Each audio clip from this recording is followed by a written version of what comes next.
Good morning. I had a post this morning. It said gift received, gift exchange, gift received, true freedom. And it's just something that I love how God reveals stuff to us as we go along. And He gives us a glimpse, and then it becomes clearer and clearer as we go. I wanted to talk about Apostle Paul. I'm going to read something from Philippians 3:8. It says, "What is more, I consider everything a loss because of the surpassing worth of knowing Christ Jesus my Lord, for whose sake I have lost all things. I consider them rubbish that I may gain Christ." Right? His greatest treasure was his relationship with God, experiencing the love, receiving the gift of salvation, receiving the gift of the atoning sacrifice on what Christ did on the cross for us. Righteousness, or right standing with God, was a gift. So we're receiving these gifts from God, right? And the gift exchange is us just surrendering our life back to Him. That's our part.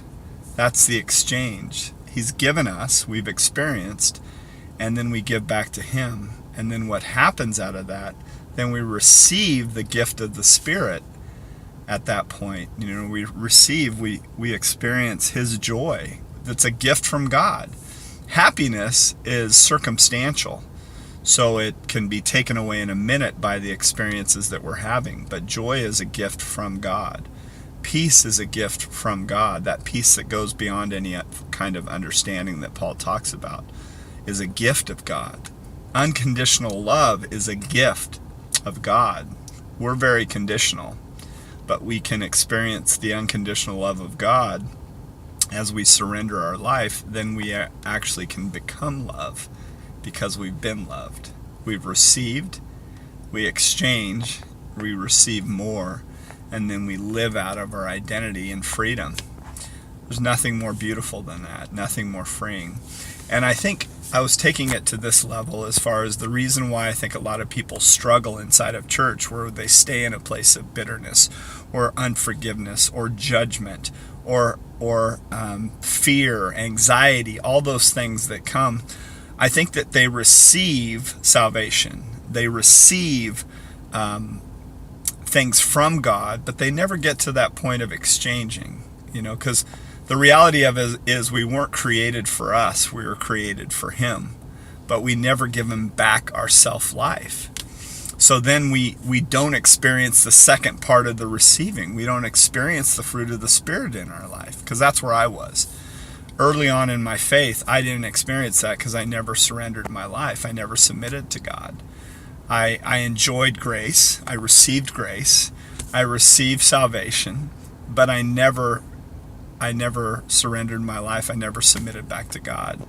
It says, "Those who try to hold on to their life will lose it, but the one who lays down his life for my sake and the gospel will find it."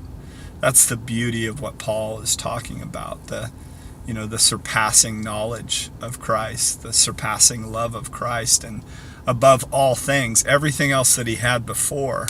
He was in religion, but he never experienced and had relationship with our loving God. And that's what this whole thing is about. It's about having a relationship with our loving God, and then experiencing the fruit of the Spirit in your life. Now all of a sudden you have peace when it doesn't make sense to have peace. You can have joy when it's not a good situation.